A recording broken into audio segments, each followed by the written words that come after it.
Un exitoso Día de los Patrimonios, así se tildó el pasado 30 y 31 de mayo, donde miles de citadinos recorrieron las calles de Santiago esperando poder conocer museos, corporaciones culturales y edificios históricos de la ciudad. Una fecha que busca acercar la cultura a las personas, recordar edificios donde se creó la historia del país y admirar obras, libros y mucho más. Bajo esta misma premisa de acercar a la gente de la cultura es que el rostro sonriente de Francisco Undurraga, el nuevo ministro de las Culturas, las Artes y el Patrimonio, apareció en actividades como la obra La Pérgola de las Flores. La respuesta: insultos, gritos y pifias. Ante esto, el ministro de la cartera calificó este acto como violento y osó culpar a la organización del evento. Pero no olvidemos cada uno de los conceptos que él representa: cultura, arte y patrimonio. Violento, ministro, es recortar el 10% de su presupuesto. Violento es no tener acceso a libros. Violento es no poder conocer los museos de grandes intérpretes de la música nacional. Violento es no poder exhibir tu propio arte. Violento es no poder asistir a una obra como La Pérgola de las Flores porque se quita el financiamiento a fundaciones como Teatro Amil. Así que mientras se siga quitando, el pueblo seguirá gritando. Y mientras usted siga atacando y recortando, el pueblo seguirá criticando y actuando. Porque la cultura no se defiende con sonrisas protocolares ni discursos para las fotografías. La cultura se defiende financiándola, protegiéndola y permitiendo que exista todos los días, no solo un fin de semana al mes. En un mundo en constante transformación, tener una vista panorámica es más relevante que nunca. Opinión. Luchar por la tierra y por lo que uno cree justo en este país tiende a ser castigado con la muerte y el silencio. Pauta alternativa. Comunidades del norte y del sur denuncian consultas indígenas poco transparentes. Salir de la zona de confort es nuestra norma y darle espacio a las voces no hegemónicas es nuestra misión. Voces. Ojalá encontremos antes del 8 de noviembre que se va a cumplir un año sin saber nada de nuestra madre. No nos conformamos con la superficie, nos sumergimos en las realidades que los grandes medios prefieren ignorar. Es que Chile no está comiendo pescado siendo una de las potencias más grandes en cuanto a pesquería y a producción de riqueza marina. Territorio. Estoy aquí para contarles cómo se vive el ambiente en estas elecciones, cuáles son las esperanzas, pero también las preocupaciones y críticas que nacen desde la comunidad. Otra forma de comunicar. Hace unos días el campamento Unión Sin Fronteras, ubicado en Placilla, Valparaíso, fue desalojado en una jornada marcada por la represión policial. Somos la radio Juan Gómez Millas, un laboratorio de periodismo joven que se atreve a proponer una mirada diferente, lejos de las pautas impuestas. Nacimos en la sala de clases y nos proyectamos hacia la calle. Te invitamos a sintonizar una frecuencia que no solo informa, sino que invita a pensar el territorio desde la pluralidad y la rebeldía de quienes están aprendiendo a contar el mundo. Vista panorámica, enlazando voces y conectando territorios.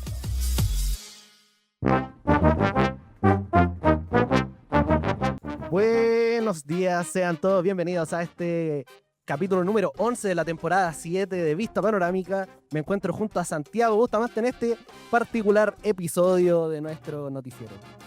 Hola José Tomás, muy encantado de estar aquí nuevamente, acá recordando que somos un medio parte de la Facultad de Comunicación e Imagen de la Universidad de Chile y esta vez nos encontramos transmitiendo desde los estudios de Radio San Miguel. A continuación podrán escuchar todo lo que está pasando en Chile, las noticias que realmente importan con mirada crítica, información clara y con las historias que realmente necesitan ser escuchadas. Como lo mencionamos la semana pasada, debido a la contingencia de nuestra universidad y nuestro campus Juan Gómez Milla, es que nuevamente nos encontramos transmitiendo en vivo para ustedes desde los estudios de Radio San Miguel, a quienes agradecemos enormemente por facilitarnos su espacio de trabajo. Sí, muchas gracias y les comentamos que estamos acá porque nuestro campus sigue bajo paralización y toma por las consignas de salud mental, condiciones laborales y la necesidad de articulación frente a las reformas y recortes del gobierno de José Antonio Kast. Pero antes de continuar con nuestro boletín, es importante darle un gran saludo a las radios comunitarias que nos retransmiten y hacen posible que estas historias sigan recorriendo territorios. Saludamos a la radio Nehuen de Peñalolén, donde nos escuchas los domingos a las 21 horas. Súmate al doble placer de escuchar Vista Panorámica los viernes a las 14 horas por Radio Placeres. Continúa el viaje informativo en Radio Universidad de Chile 102.5 FM todos los domingos a las 18 horas. Escúchanos también desde la Isla Grande de Chiloé en la Radio Huayhuén de Ancud por la 104.3. Y también saludamos a la comunitaria Extremo de Reñaca Alto, que nos retransmite a las 10 a.m. los sábados y al mediodía los domingos. No lo pienses más. Quédate en este capítulo donde revisaremos las más importantes noticias del acontecer nacional. ¿Vai pa' Arica? Escucha Radio Aine. ¿Vai pa' Biobío? Sintoniza Tentación de Tomé. ¿Vai para la quinta región? Ponte los Placeres. No importa dónde estés, en cada territorio puedes encontrar una radio comunitaria. Búscala. Hola, soy Luis Merelo Castillo de Radio Comunitaria Extremo de Reñaca Alto 96.1 del dial FM, movilizando sueños.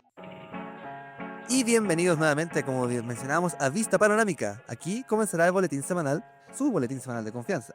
Queremos, si quieren entender lo que realmente está pasando en Chile, quédense con nosotros.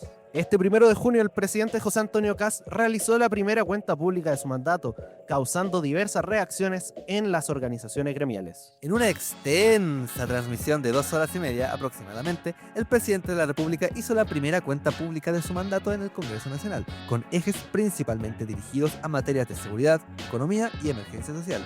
¿Cuáles fueron algunas de estas medidas anunciadas, José Tomás? Algunas de ellas fueron la presentación de un proyecto para fusionar los Ministerios del Interior y Secretaría General del Gobierno, la creación de una comisión de expertos que reduzca la burocracia, la creación de un registro de vándalos e incivilidades y nuevas medidas para fortalecer las facultades policiales, endurecer las sanciones penales y reforzar el control migratorio. En el ámbito económico, el gobierno fijó como meta alcanzar un crecimiento del 4%, reducir el desempleo al 6% y recuperar 300.000 puestos de trabajo. Mientras que, pensando en los estudiantes, se prometió sanciones para grafitis y daños urbanos con una posible pérdida de beneficios estatales por conductas consideradas incívicas.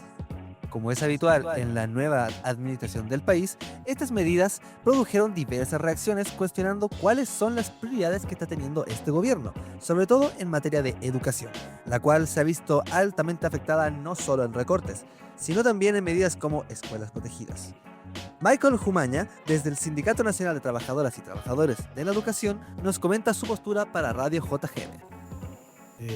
Desde los sindicatos base del Sindicato Nacional estamos asumiendo hoy día es un rechazo rotundo y contundente a la ley de aulas protegidas que por un lado viene a dejar de lado la convivencia escolar como una línea o un eje conductor de las relaciones de la educación integral y a poner la represión y el control como un eje central de la nueva escuela pública.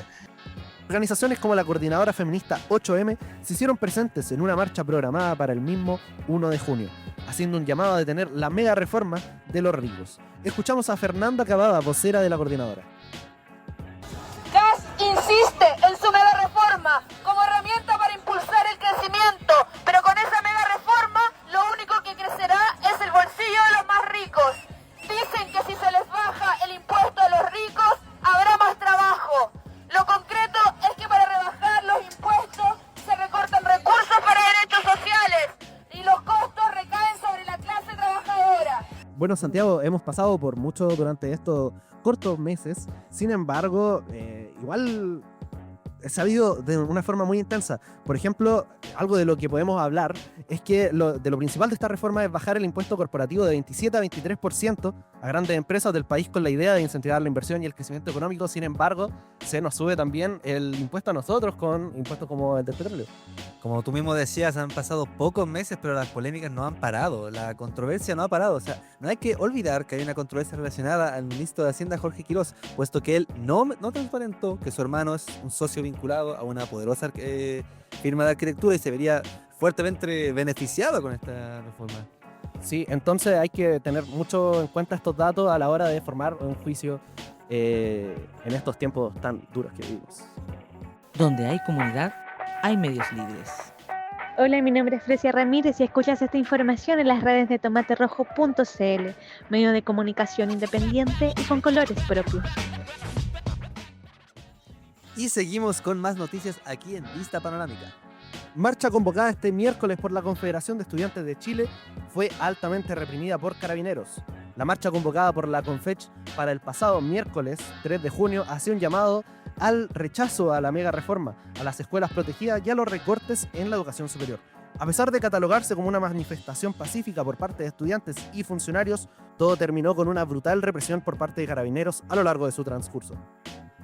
Esto debido a que el día anterior la delegación presidencial rechazó el recorrido que se solicitó para la movilización, modificándolo para impedir el paso por La Moneda. Frente a esto, la Confederación criticó fuertemente esta respuesta, indicando que presentó la solicitud con anticipación y participando de las instancias de diálogo convocadas, calificando este acto como arbitrario y manteniendo su recorrido original. Durante el avance de la marcha, esta alcanzó a avanzar por la Alameda hasta las inmediaciones de Universidad Católica, donde Carabineros impidió su continuación. Tras el avance de los carros policiales, los manifestantes se dispersaron por distintos puntos del centro de Santiago. La presidenta de la Federación de Estudiantes de la Universidad de Santiago, Andrea Barca, calificó la movilización como multitudinaria y aseguró que miles de estudiantes participaron de la jornada. La dirigente sostuvo que el balance estuvo marcado por la intervención policial y denunció decenas de detenidos y heridos durante el desarrollo de la marcha. Cabe destacar que la Confech cuestionó la versión entregada por el delegado presidencial Germán Codina respecto de una supuesta citación previa a una reunión con las organizaciones convocantes. Según señaló, esa convocatoria nunca llegó a las dirigencias estudiantiles. Así que escuchamos a Sofía Ávila, presidenta de la Federación de Estudiantes de la Universidad Diego Portales. Es que Germán Codina miente. La declaración que entregó hoy día en la mañana indicando que a nosotros se nos había citado a una reunión es falsa.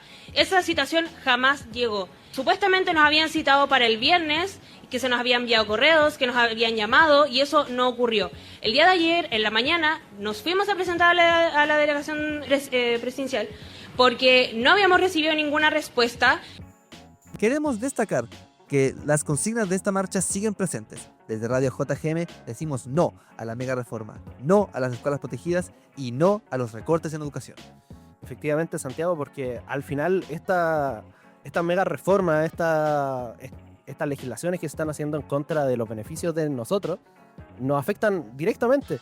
Desde Radio JGM, que somos una radio al final estudiantil, tenemos que decir que no a estas cosas. No solo por afectarnos directamente a nosotros, sino a todos nuestros compañeros de distintas universidades, de distintos rubros, porque al fin y al cabo es lo que nos une. No estar unidos es nuestra perdición. Y recordar al final que esta violenta represión que se cometió ayer también es una forma de aplacar la democracia, es una forma de callarnos a nosotros, entonces tenerlo muy en cuenta. Oye, ¿y la comunicación alternativa en Santiago dónde está? Hola, soy Claudia Maturana, directora de Radio Cajón y estoy escuchando Vista Panorámica. Escucha Vista Panorámica todos los jueves a las 19 horas y en repetición los viernes a las 10 de la mañana por la 105.9 Radio Cajón o en www.radiocajón.cl. Bueno, seguimos en este nuevo capítulo de Vista Panorámica. Recuerden seguirnos a través de nuestras redes sociales, Radio JGM en Instagram, Facebook y nuestro canal de YouTube. También pueden visitar nuestro sitio web www.radiojgm.uchile.cl. Mandamos saludos sonoros que surcan cerros, ríos y volcanes a Radio Curruf, quienes nos retransmiten cada viernes a las 15 horas por www.radiocurruf.cl. En el norte también le agradecemos a la Radio Aini que emite sus transmisiones desde Arica. También a la radio 1 de Mayo, que transmiten desde Pedro Aguirre Cerda Vista Panorámica los viernes al mediodía y los domingos a las 5 de la tarde. Y desde la cuna del rock, sintonízanos por el 3 de Conce todos los viernes a las 20:20 horas en señal abierta desde tu televisor en el canal 40.1 de la TV digital y para el mundo entero por IPTV. Así que ya lo sabe, sube el volumen porque aquí no hay pauta empresarial ni editoriales amordazadas, solo voces que nacen del territorio y construyen futuro. Seguimos en Vista Panorámica trayéndoles toda la información de nuestro acontecer nacional. Colectivo Colocolinas Janequeo hace declaración pública frente al primer proceso de protocolo de acción contra la violencia de género. El colectivo de Colocolinas Janequeo es una organización de mujeres hinchas de Colo-Colo, fundadas el 6 de agosto de 2018. Su objetivo central es reivindicar el papel de la mujer en el fútbol y disputar los espacios en la galería bajo la perspectiva de un feminismo popular. Durante este año concluyó el primer proceso tramitado bajo el protocolo de acción contra la violencia de género del Club Social y Deportivo Colo-Colo. culminando con la aplicación de las máximas sanciones contempladas por la normativa institucional, incluida la expulsión definitiva de una persona denunciada. El colectivo hizo referencia a que este resultado es un precedente histórico para la institución, demostrando que las herramientas construidas a través de años de su organización, como el diálogo colectivo y la lucha feminista, pueden generar cambios reales. Sin embargo, también se comunicó que la tramitación de la denuncia estuvo marcada por incumplimientos de plazos, falencias procedimentales y situaciones de revictimización. Precisamente por tratarse del primer caso abordado bajo este protocolo, se requería un actuar diligente por parte del área de género, la Dirección de Género, el Tribunal de Ética y Disciplina, actuar que fue criticado en respecto al tratamiento de este tipo de denuncias. En el comunicado, el colectivo denuncia el silencio institucional que ha rodeado el resultado de esta sanción, haciendo un llamado a visibilizar este tipo de penalizaciones, ya que generan confianza en los mecanismos de denuncia frente a la violencia de género. Además, fortalecen el mensaje de que denunciar nunca es fácil, pero es una acción fundamental para enfrentar la impunidad y construir espacios más seguros para todas. Escuchamos a Karen Sea, integrante del colectivo Colocolinas Janequeo. Nos preocupa el silencio del club, pues invisibilizan un precedente que podría incentivar a otras mujeres a denunciar y fortalecer la confianza en estos mecanismos levantados gracias a la lucha de las mujeres colocolinas. Asimismo, podría ser un referente para otras organizaciones que quieran levantar su propio protocolo de género. Esta información se comparte con autorización de la denunciante, quien considera importante que este avance sea conocido para que otras mujeres sepan que denunciar es posible y que la violencia sí puede tener consecuencias. Bueno, y esta noticia es muy importante en el avance que ha tenido el fútbol femenino durante estos años, así que muy importante que se avance también el tema de género en el fútbol femenino. No, es destacable debido a que no es algo que uno suele asociar, pero es una problemática que exista, entonces es importante que la gente se dé cuenta de que no porque no se mencione este tipo de cosas dejan de ser importantes. Claro, y que al final esta lucha que se ha avanzado durante estos años, al final terminó en un cambio real. ¿Vai para Arica? Escucha Radio Aine. ¿Vai para Bio Bio? Sintoniza Tentación de Tomé. ¿Vai para la quinta región? Ponte los placeres. No importa dónde estés, en cada territorio puedes encontrar una radio comunitaria. Búscala. Hola, soy Juan Román, director de Radio Lafkenche de San Antonio, y estás escuchando Vista Panorámica. Y continuamos, les recordamos que estamos transmitiendo desde los estudios de Radio San Miguel, a quienes agradecemos nuevamente por este espacio y que somos un medio triestamental. Y ahora vamos directo al Valle de la Aconcagua, donde vecinos del sector de Panquehue se levantaron en contra de la posible construcción de un embalse que afectaría a gran parte de la zona. ¿Qué nos puede decir al respecto, Santiago? Pues mira, José, lo que ocurrió fue que el pasado 27 de mayo, la comuna de Panquehue vivió una serie de manifestaciones vecinales. Esto con motivo de un análisis preliminar de un proyecto de la eventual construcción de un embalse en el sector de Palomar Interior. Esta iniciativa fue impulsada por la Comisión Nacional de Riego y financiada por la empresa minera Codelco. El plan de evaluación para la construcción de un embalse en la comuna de Panquehue fue iniciado durante el pasado 2025 y consistiría de 28 millones de metros cúbicos, un muro de 35 metros de altura y una extensión de 2,5 kilómetros aproximadamente. Esto ha generado el rechazo tanto de la ciudadanía como de la municipalidad. El alcalde Gonzalo Vergara afirmó que en un inicio la evaluación técnica mencionaba el Escorial, cuando el terreno evaluado era Palomar, lo que evidenció un desconocimiento territorial que afectaba a los residentes de la zona. Hay que aclarar que este proyecto se hizo a espaldas de la municipalidad, quienes rechazan tajantemente este proyecto. Sobre esto, Radio JGM pudo conversar con Rubén Enríquez, concejal de la comuna, quien explicó las razones del por qué el Consejo Municipal se opone a la planeación de este posible embalse.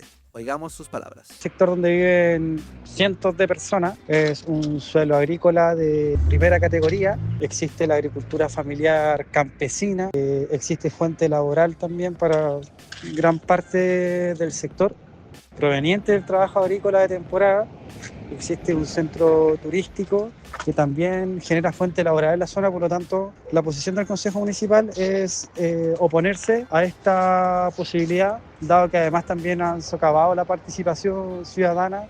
La municipalidad ha estado ajena a todo este proceso. La manifestación del pasado miércoles 27 de mayo se dio debido a la organización vecinal que se opone a la construcción del embalse, alegando que más que un problema, aquí se dividiría o casi desaparecería un pueblo entero, pues no solo afectaría a Palomar, sino también a los sectores aledaños, como La Cabaña, Viña Errázuri o Panquehue Centro.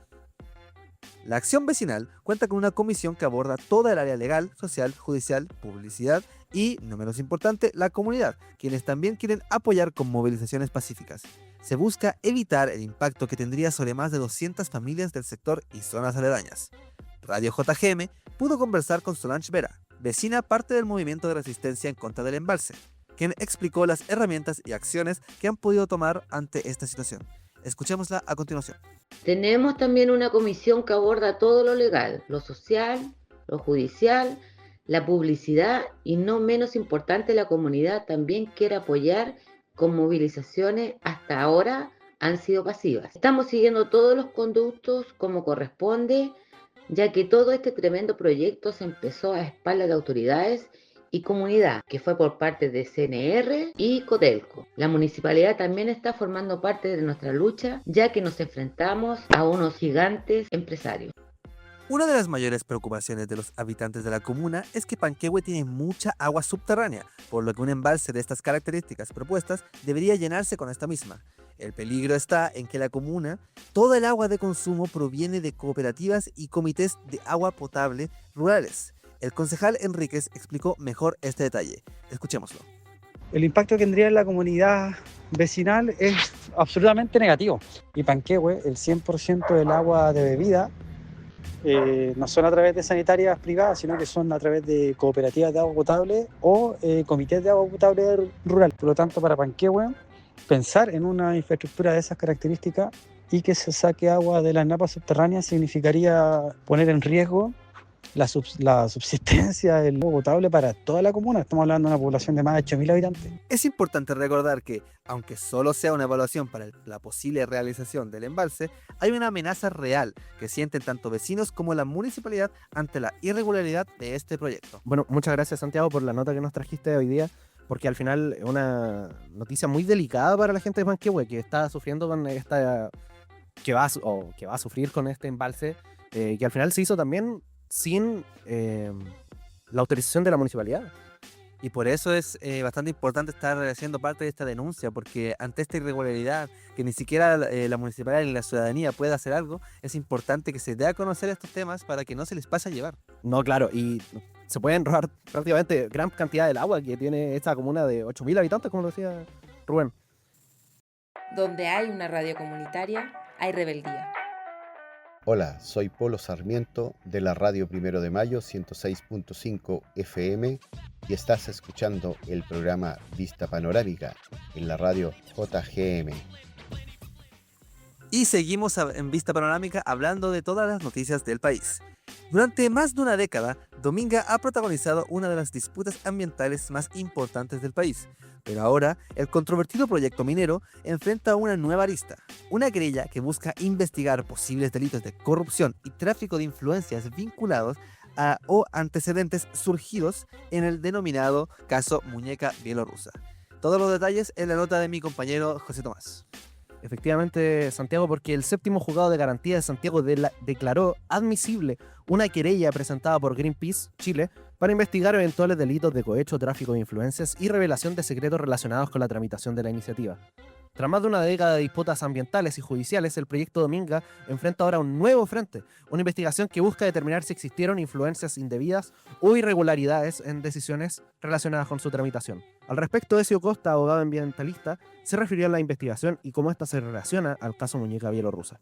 Quiere buscar antecedentes adicionales a los que ya se han mostrado a propósito del caso Audios y Muñeca Bielorrusa, donde han aparecido antecedentes de Dominga, particularmente la vinculación con los abogados que están imputados en el caso de la Muñeca Bielorrusa, y entonces es importante aclarar ese vínculo y cómo eso puede o no tener alguna implicancia en el procedimiento que se ha llevado a cabo hasta ahora. Bueno, recordemos que el denominado caso Muñeca Bielorrusa es una investigación que deriva del caso Audios e indaga una presunta red de tráfico de influencias y corrupción que habría operado en torno a causas judiciales de alto interés económico. Esta actualmente se mantiene bajo investigación de abogados y ex autoridades vinculadas al Poder Judicial. Y bueno, entre los antecedentes de este caso surgieron los pagos por más de 255 millones realizados por la empresa Andes Iron al estudio jurídico Lagos Vargas y Silver, donde aparecen los nombres de los abogados Eduardo Lagos y Mario Vargas, pese a que incluso la minera ya contaba con otra representación legal. Por eso, la organización ambiental busca determinar si existieron contactos, sobornos o influencias indebidas que pudieran haber incidido en estas decisiones vinculadas al proyecto minero. Sobre el presunto uso que habrían tenido estos pagos nos habla el abogado penalista del caso, Mauricio Daza.